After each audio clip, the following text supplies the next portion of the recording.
요즘은 핸드폰 앱을 통해서 보내는 문자가 발달해서 서로 데이트하는 처녀 총각 사이에도 손편지를 주고받는 일이 많지 않지만 예전에는 손편지를 참 많이 주고받았습니다. 그런데 편지를 쓸 때마다 많은 사람들이 편지를 어떻게 시작할까 하는 내용을 가지고 고민을 많이 합니다. 상대를 어떻게 부를 것이며 또 어떤 이야기로 첫 화두를 삼아서 이 편지를 끌어갈까 하는 고민을 하고 그 첫들머리가 인상적이지 않거나 좀 마음에 들지 않으면 밤새 수십 장씩 아까운 편지지를 구겨서 버리기도 합니다. 얼마 전에 요한계시록 책을 펴냈습니다.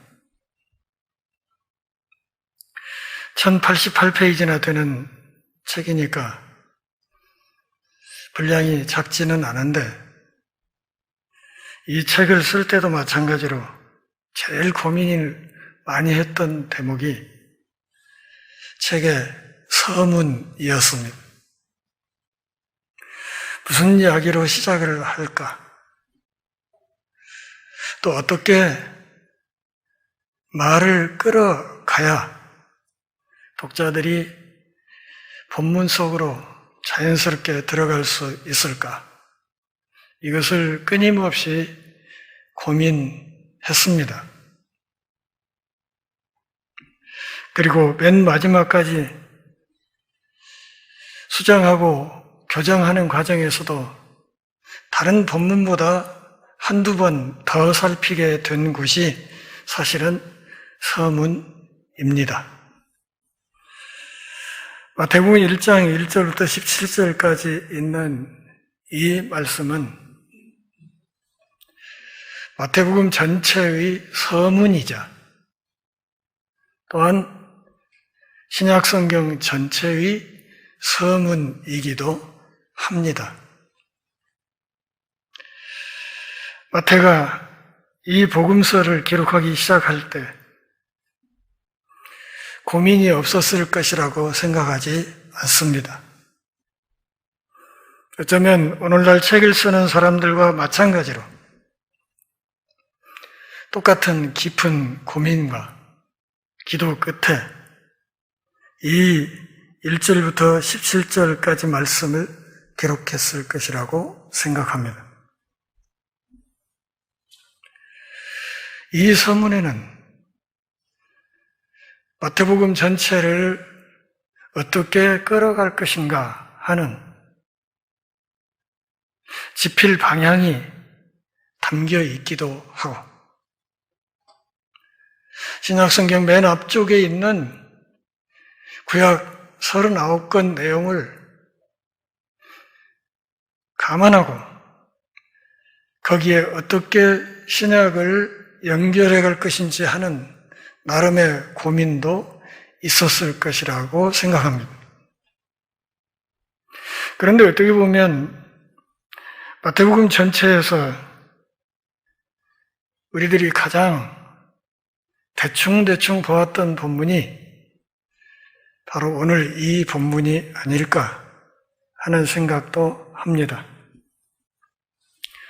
제가 태어나서 최초로 접했던 성경 본문이 바로 이 마태복음 1장에 있는 예수님의 족보였습니다. 교회를 다니기 전이었기 때문에 기독교의 기역자도 모르던 시절이었기 때문에 이 대목의 몇 절 읽어보다가 책을 덮어버렸던 적이 있습니다. 사람 이름도 우리식 이름과는 너무도 다른 이름이 많아서 읽기도 어렵고 이름의 뜻도 도대체 알 수가 없고 누가 누구를 낳고 이렇게 기록되어 있는 이것이 도대체 무슨 뜻인지를 전혀 알 수가 없었기 때문에 몇 줄 읽다 말고 그냥 내던져 버렸던 것이지요. 이스라엘이 바벨론의 포로로 잡혀간 뒤에 수백 년 동안 하나님의 말씀이 없었던 암흑의 시기가 있었고, 그런 암흑의 시기에 유대인들은 하나님이 약속하셨던 메시아, 하나님이 약속하셨던 구세주, 하나님이 약속하신 진정한 왕이 이 땅에 오실 것을 기대하고 있었습니다. 그리고 그런 분위기 속에서 마태는 1장 1절에서 이렇게 이 복음서를 시작합니다. 아브라함과 다윗의 자손 예수 그리스도의 계보라. 1절에 있는 계보라는 말은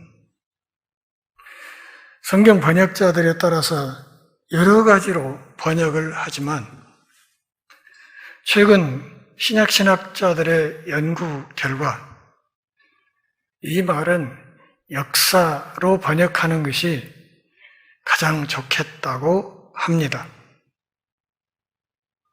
아브라함과 다윗의 자손 예수 그리스도의 역사라.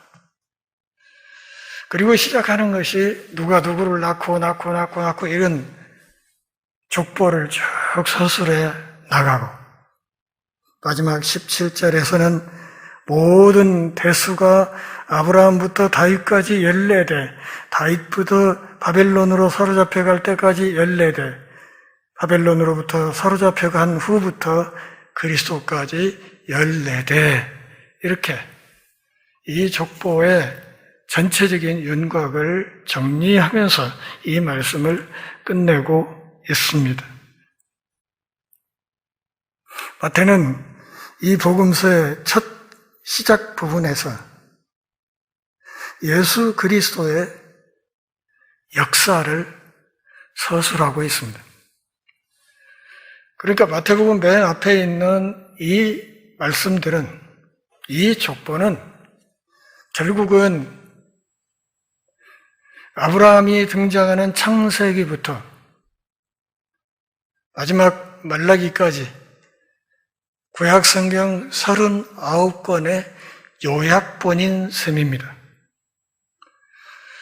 구약 39권을 마태는 이 17절까지의 이 족보로 이렇게 압축하고 요약한 것입니다. 쉽지요?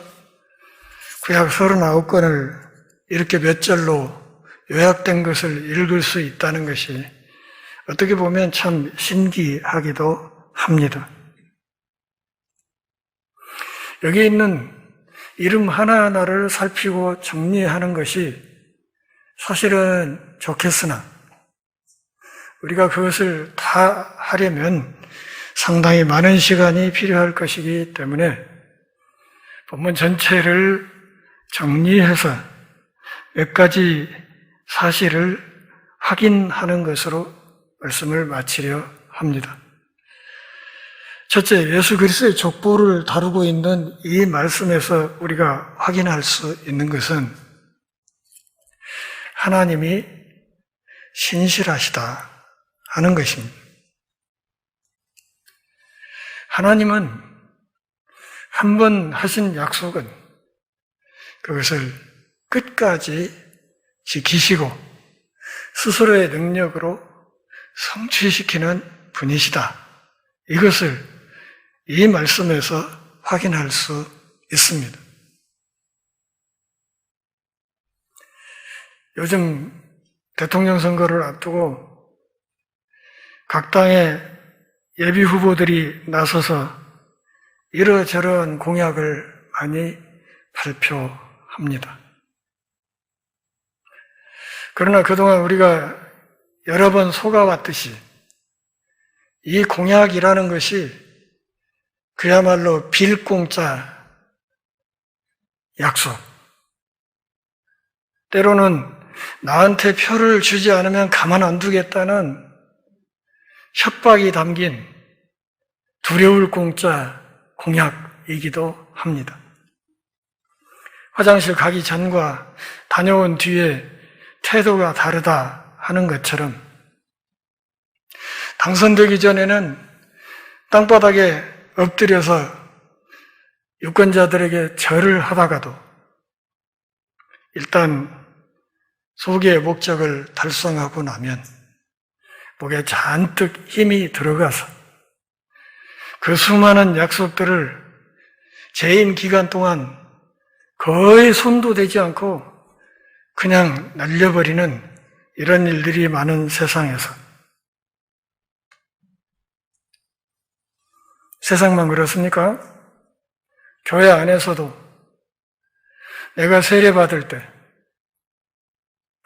내가 직분자로 임직할 때, 저 같으면 강도사로, 목사로 안수받을 때 하나님과 여러 증인 앞에서 약속했던 그 귀한 서약들,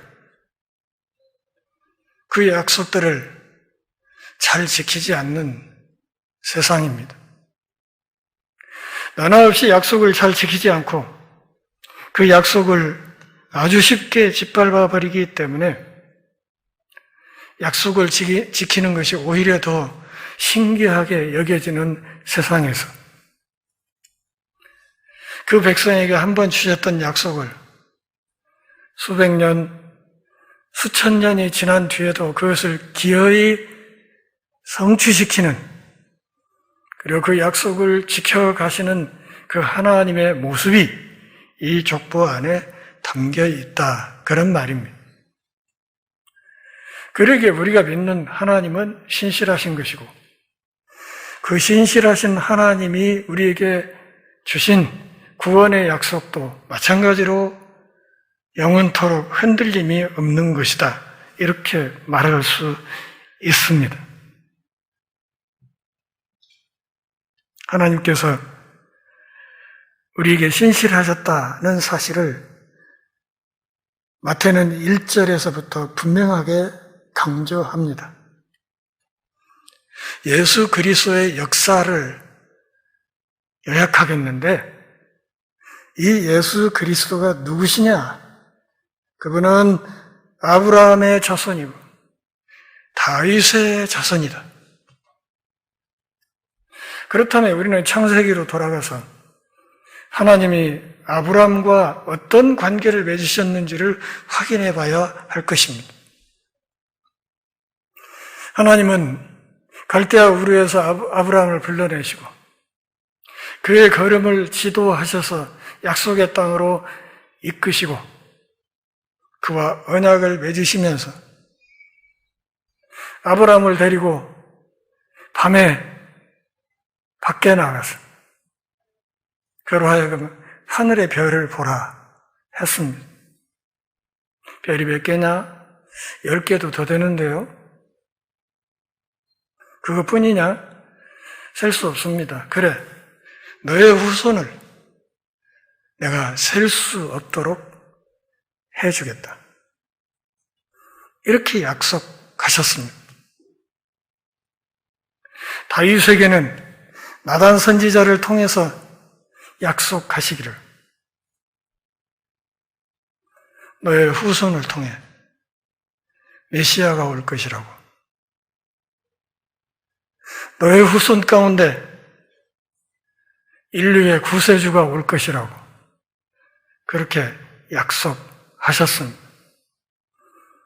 그러니까 아브라함과 다윗의 자손이라는 이 말 속에는 구약 성경에 확고하게 기록되어 있는 하나님의 약속을 전제하고 지금 우리 곁에 오신 이 예수 그리스도가 누구시냐?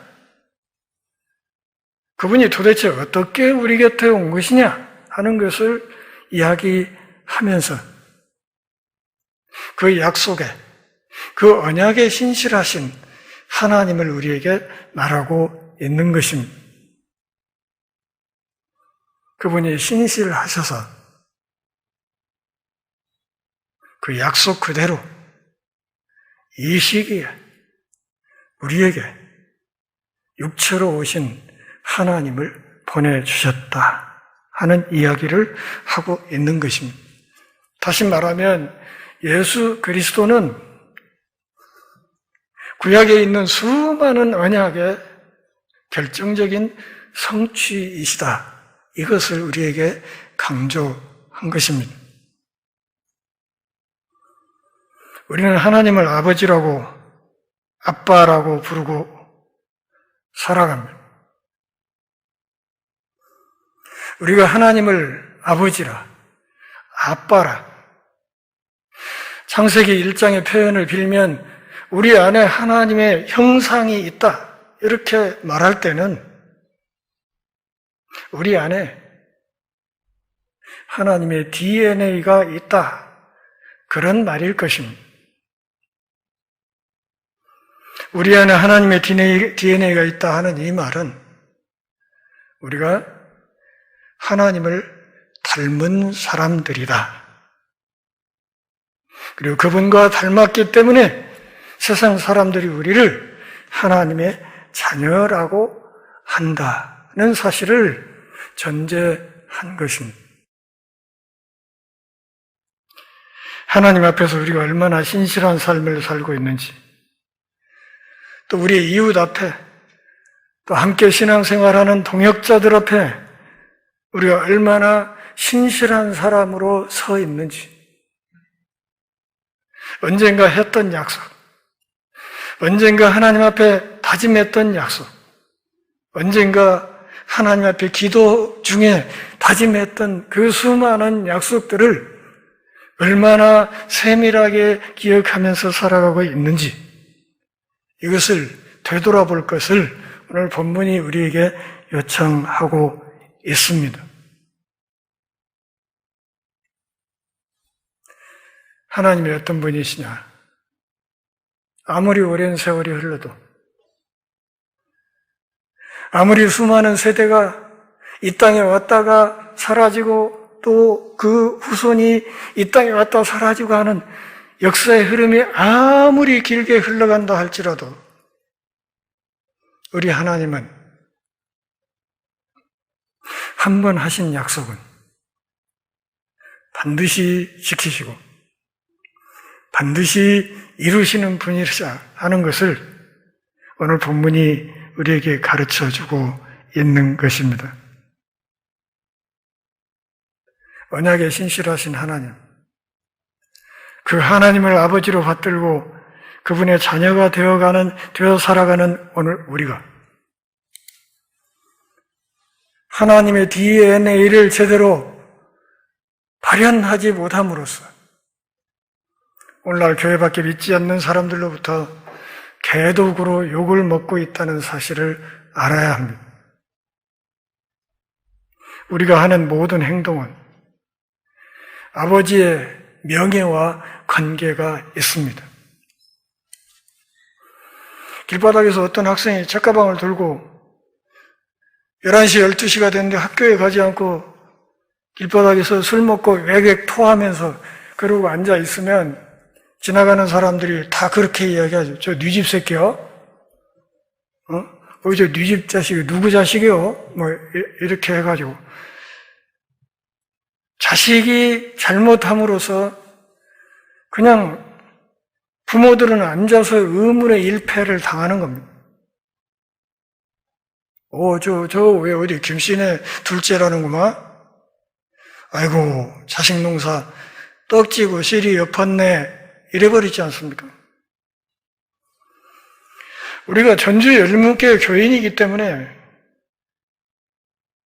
집사로, 권사로, 장로로, 목사로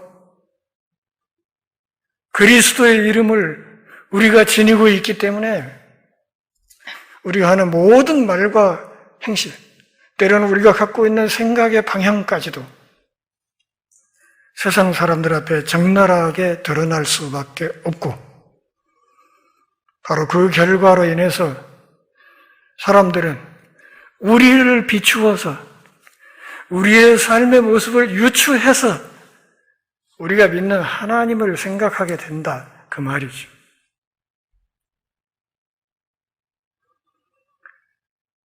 우리가 만들어내는 어떤 것들이 비록 품자 마크가 없고 UL 마크가 없을지라도 저거 예수 믿는 사람이 만든 거요, 그러면 그냥 믿고 받아갈 수 있는 이런 세상이 되어야 하는데 우리가 그렇게 살지 못했다, 그 말이죠. 두 번째로 이 족보에서 생각할 수 있는 중요한 사실은 하나님의 은혜와 사랑이 인간의 죄를 이긴다 하는 것입니다. 신실하신 하나님, 그분은 은혜와 사랑이 많으신 분인데 그분의 이 은혜와 사랑은 언제나 인간의 죄보다 크다는 것이죠. 죄를 용서한다 하는 이 말은 원어의 본래 뜻은 덮는다, 그런 뜻이에요. 덮는다. 이 주보를 덮으려면 적어도 덮는 것은 이 주보보다 좀 더 면적이 넓은 것이어야 하지 않겠습니까? 그렇죠? 근데 이것보다 훨씬 좁은 종이 쪽지로 이것을 덮는다고 하면 말이 안 되는 거죠. 그런 것처럼 우리의 모든 죄보다 하나님의 은혜와 사랑은 그 죄보다 언제나 더 크다 하는 것을 알 수 있습니다. 1절에서 아브라함과 다윗의 자손 이렇게 이야기를 했지만 사실은 구약 성경을 잘 들여다보면 이 아브라함이나 다윗이나 이 이름들은 사실은 좀 부끄러운 측면이 있는 이름들입니다. 우리가 창세기를 공부해서 알듯이 아브라함은 어땠습니까? 졸장부였습니다. 어디 다른 지역에 가면 자기 목숨이 위태로울까 염려되어서 자기 아내를 아내라 하지 못하고, 그래서 저는 아브라함을 악일동이라고 해요. 아내를 아내라 하지 못하고 누이라고 거짓말했다가 마누라 뺏길 뻔했던 적이 2번이나 있었습니다. 그렇지 않습니까? 졸장부도 이런 졸장부가 없지요. 하나님이 기다리라 하는 이 명령을 참지 못하고, 물론 10년 넘게 기다렸습니다.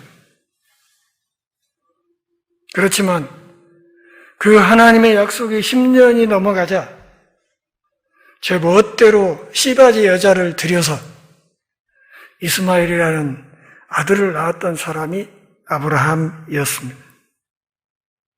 다윗은 어떻습니까? 충신 우리아의 아내를 범했고, 그리고 이 사실을 덮기 위해서 우리아에 대한 살인을 교사했습니다. 이 정도면 하나님 앞에 얼굴을 들 수 없는 사람이었겠죠. 오늘 본문의 3절과 5절, 6절에 4명의 여인이 등장합니다. 3절에 다말, 5절에 라합과 룻, 6절에 밧세바, 그리고 다윗 임금이 나오지요. 다말은 어떤 사람입니까? 우리가 창세기에서 확인했듯이 시아버지와 간통했던 사람입니다. 그래서 시아버지를 씨를 받아서 후손을 퍼뜨렸던 사람입니다. 라합은 성경에 기생으로 기록되어 있습니다. 몸을 팔아서 살았던 여자. 룻은 어떤 사람입니까? 신명기 23장 3절부터 6절까지 기록을 보면 언약 백성 안에 모압 족속은 들어올 수 없다고 정해져 있었던, 아예 언약 백성에서 열애로 찾았던 모압 출신이 바로 룻이었습니다. 그런데 이 사람이 다윗의 외조모가 됩니다. 밧세바 우리아의 아내였고, 좀 전에 보았듯이 다윗에게 몸을 바쳤던 사람입니다.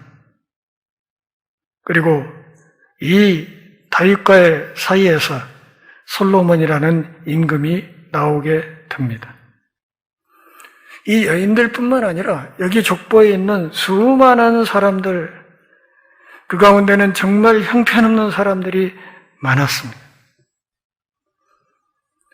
언약계보라고 말하기에는 정말 찜찜한 구석이 많은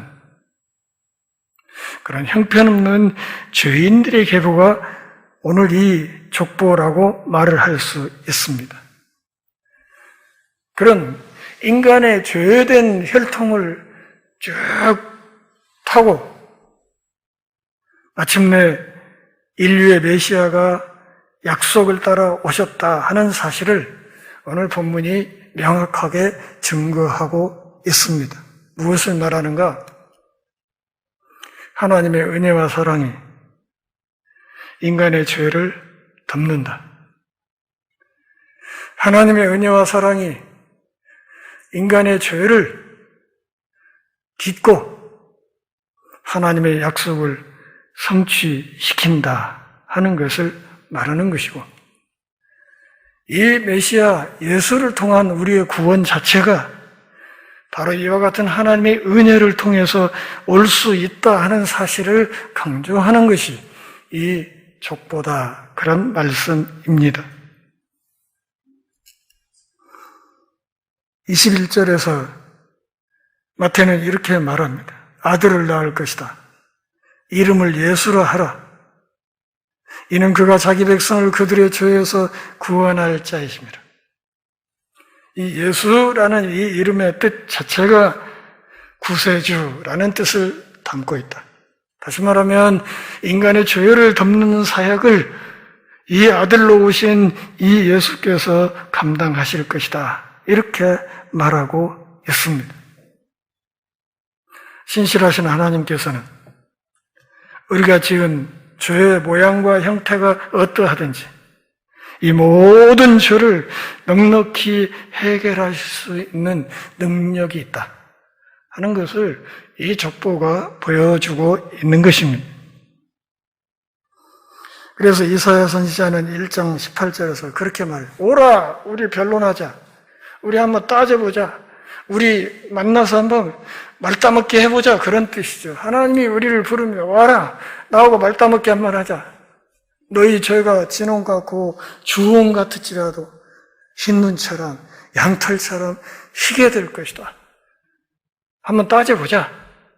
이렇게 우리를 부르고 있지 않습니까? 사랑하는 동역자 여러분, 스스로 생각할 때 내가 하나님 앞에 나갈 수 없는 참으로 심각한 죄가 있다. 이렇게 생각되지 않습니까? 그런 생각이 있다면 구세주 예수님 앞에 나아갈 수 있는 기본 자격을 충분히 갖춘 것입니다. 그러므로 우리의 죄가 어떠하든 그것을 능히 덮을 수 있는 사랑과 은혜를 갖고 계신 그 하나님 앞에 끊임없이 나아갈 수 있는 믿음의 용기를 갖출 수 있기를 바랍니다. 여기 있는 소위 메시아의 역사 속에 들어있는 이 수많은 사람들의 이름 하나하나를 들춰보면 그 밑에 다 숨겨진 죄들이 있습니다. 그럼에도 불구하고 이 죄악된 계보를 타고 하나님의 약속대로 메시아 예수님을 이 땅에 보내셨다는 사실을 마태가 지금 강조하고 있는 것입니다. 마지막으로 사탄을 이기는 하나님의 승리가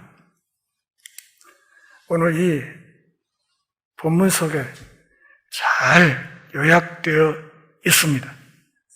17절 같이 읽어보실까요? 그런즉 모든 대수가 아브라함부터 다윗까지 14대요. 다윗부터 바벨론으로 사로잡혀 갈 때까지 14대요. 바벨론으로 사로잡혀 간 후부터 그리스도까지 14대더라. 여러분, 마태의 이 말을 듣고 집에 가셔서 창세기부터 말라기까지 쭉 읽으면서 이 족보가 진짜로 14대씩 되어 있는가 한번 확인해 보십시오. 확인해 보면 17절의 이 말씀이 조작되었다는 것을 금방 알 수 있습니다. 누구는 누구를 낳고 누구는 누구를 낳고 이렇게 되어 있지만 누가 누구를 낳았다는 이 사실 사이에 보면 한 서너 대씩 건너뛴 대목도 있습니다. 그러니까 17절의 이 말씀 어디서 어디까지 14대, 14대, 14대 이렇게 말하는 것은 이 복음서를 기록하는 마태가 자기 나름대로의 어떤 의도를 가지고 이 대수를 정리했다 하는 것을 알 수 있습니다. 그렇다면 마태가 그렇게 해야 했던 그 이유를 살피는 것이 이 본문의 의도를 확인하는데 도움이 되지 않겠습니까? 자, 14대씩 세 묶음이 있다고 했습니다. 그러니까 제일 먼저 드러나는 숫자는 몇이에요? 3. 그 다음에 14라는 숫자, 이것은 2 곱하기 7로 인수가 분해됩니다. 그러죠? 7 곱하기 2. 그러니까 14대씩 세묶음이라는 이 족보를 이렇게 요약한 마태의 의도는 이 안에 들어가 있는 숫자 세 가지, 2, 3, 7. 이 세 가지 숫자의 의미를 가지고 독자들에게 무슨 말을 하고 싶었다, 이렇게 말을 할 수 있을 것입니다. 3은 삼위 하나님을 가리키는 숫자입니다. 그러니까 신구약 성경 전체에서 3이라는 숫자는 거의 예외 없이, 그리고 대개의 경우에 삼위 하나님의 속성을 우리에게 전달하려고 할 때 쓰이는 숫자입니다. 이것이 명확하게 드러난 것이 이 복음서의 맨 끝에 있습니다. 하늘과 땅의 모든 권세를 내게 주셨으니 너희는 나가서 어떻게? 성부와 성자와 성령의 이름으로 세례를 베풀고. 그러니까 마지막 주님의 Great Commission, 그러니까 대분부죠. 아주 위대한 선교 명령을 이 복음서의 마지막에서 말할 때 거기에 등장하는 하나님 삼위의 이 속성을 이 복음서 첫 부분에서부터 지금 은근히 강조하기 시작했다, 그런 뜻이죠. 7이라는 숫자는 신성한 숫자입니다. 유대인들의 관념에서 7이라는 숫자는 아주 신성한 숫자입니다. 창조가 마감된 숫자이기도 합니다. 계시록에서는 이 7을 성령의 수라고 말합니다. 제 책을 읽어보시면 그걸 알 수 있을 것입니다. 그러기에 이 7은 하나님의 구속계획과 구원의 완성을 상징하는 숫자입니다. 그러면 2는 무엇인가? 이 복음서에서도 앞으로 계속 다루어지겠고 마지막 주님의 대분부에서도 말할 수 있는 것처럼 유대인 전도자들이 이방인들에게 나가서 이 성삼위 하나님의 이름으로 세례를 베풀고 주님이 가르친 모든 것을 가르쳐 지키게 하라고 했을 때 그 전도 대상이 되는 이방인들 그리고 전도를 하는 유대인들, 유대인과 이방인 이 둘을 아우르는 숫자가 2라는 숫자입니다. 그래서 2와 7을 곱하고 그 곱한 숫자를 세 묶음으로 족보를 배치함으로써 마태는 내가 앞으로 이 복음서를 통해서 이 예수님의 이야기를 어떤 방향으로 끌어가겠다 하는 것을 지금 독자들에게 미리 예고하고 있는 것입니다. 그러니까 복음서 전체의 방향을 제시하고 동시에 복음서 전체의 큰 틀을 이 17절 이 말씀으로 요약해서 진술하고 있는 것입니다. 결국 이것은 무엇을 의미하는가? 역사상 메시아가 이 땅에 오지 못하게 하도록 끊임없이 저항하고 하나님께 대항했던 이 사탄을 하나님이 이기셨다. 그리고 이기신다 하는 것을 강조하는 말씀이다. 그런 말입니다. 아담 부부를 유혹해서 실족해 했습니다. 그러자 하나님이 창세기 3장 15절에서 언약을 주시면서 여자의 후손이 뱀의 머리를 쳐부술 것이라고 그렇게 원시적인 구원 언약을 주지 않습니까? 가인이 아벨을 살인함으로써 언약의 계보를 무너뜨리도록 했습니다. 그러나 하나님은 죽은 아벨 대신 셋 가문에서 아브라함을 불러내셨습니다.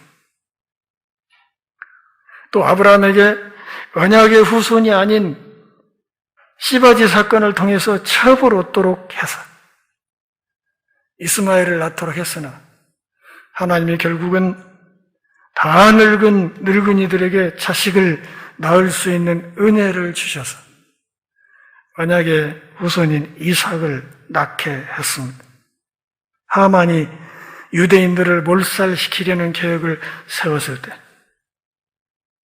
하나님은 에스더와 모르드게를 세워서 사탄의 이 전략을 무산시켰습니다. 그러니까 구약성경 전체 흐름은 하나님의 역사를 방해하려는 마귀의 이 사악한 괴계를 하나님이 어떻게 물리치고 마침내 메시아를 이 땅에 등장시켰는가 하는 것을 우리에게 보여주는 것입니다. 그리고 이 내용이 계시록 12장에 잘 요약이 되어 있습니다. 하나님의 원수, 속이는 자, 성도들을 고소하는 자, 공중권세 잡은 자, 그럼에도 사람보다는 엄청나게 힘이 강한 자, 그렇지만 하나님보다는 약한 자, 이 사실이 이 족보 속에 잘 녹아있다. 그런 말씀입니다. 그러니까 이 족보의 이 내용을 한 문장으로 요약하면 하나님이 승리하신다 하는 것입니다. 결국은 하나님이 승리하신다. 그렇기 때문에 하나님이 때가 참해 메시아가 이 땅에 오셔야 할 때가 충분히 무르익었을 때 그 신실하신 언약을 따라서 하나님이 이 땅에 동정녀를 통해 나사렛 예수를 보내셨다 하는 것입니다. 말씀을 정리합니다. 오늘 우리가 살고 있는 이 세상은 의심의 시대이고 불신의 시대입니다. 마음을 놓고 믿을 사람이 많지 않은 시대입니다. 오늘의 친구였던 사람이 내일은 적이 되는 사례가 비일비재합니다. 그러나 하나님은 그렇지 않습니다. 몇천 년이 지나도 한 번 하신 약속은 반드시 지키시는 분이십니다. 그 신실하신 하나님을 믿어야 합니다. 우리에게 죄가 많습니다. 그 죄를 해결할 수 있는 방법이 없습니다. 오늘 본문에 등장하는 수많은 메시아의 조상들과 견주어 볼 때 우리가 좀 더 나은 사람이라고 말하기가 어렵습니다. 그들만큼이나 오늘 우리 역시 죄가 많고 하나님 앞에 숨기고 싶은 것들이 많은 사람들입니다. 그럼에도 불구하고 이 모든 죄를 능히 덮으실 수 있는 은혜와 사랑을 갖고 계신 하나님 앞에 담대히 믿음으로 나올 수 있기를 바라고 믿음으로 그분 앞에 무릎 꿇을 수 있기를 바랍니다. 우리를 하나님의 백성으로 살지 못하게 유혹하는 사탄의 유혹이 참으로 강력합니다. 지금도 우리의 삶과 사역을 거룩하지 못한 길로 이끌어가려는 사탄의 방해가 있습니다. 그럼에도 불구하고 승리하시는 하나님 앞에 믿음으로 나아갈 수 있기를 바랍니다. 사람들이 우리를 실망시킬 때, 내가 죄악에 허덕일 때, 그리고 시도 때도 없이 마귀의 유혹에 시달릴 때, 하나님의 신실한 약속을 따라 마침내 이 땅에 오신 우리들의 왕, 예수 그리스도를 기억할 수 있기를 바라고, 이 예수 그리스도를 온전히 믿음으로 우리를 이 땅에 부르신 하나님의 거룩한 뜻을 다 이루어드리는 복된 인생들이 될 수 있기를 바랍니다. 기도하겠습니다. 하나님 아버지, 주님의 말씀 따라 잠시 우리 신앙의 옷깃을 다시 여밉니다. 신실하신 하나님을 극히 신실하지 못하게 따르고 있었던 저희들의 죄를 용서해 주시고, 스스로의 죄짐에 눌려서 하나님 앞에 나오지 못했던 우리의 연약함을 불쌍히 여겨주시고, 사탄의 유혹 앞에서 늘 전전긍긍하고 노심초사했던 우리의 연약함을 불쌍히 여겨주시고, 신실하신 하나님을 온전히 믿고 우리의 죄를 능히 이기는 하나님의 은혜와 사랑을 온전히 믿고 마귀를 이기는 승리자이신 하나님을 온전히 믿음으로 따르는 거룩한 하늘 백성들 되게 하옵소서. 예수님의 이름으로 기도합니다.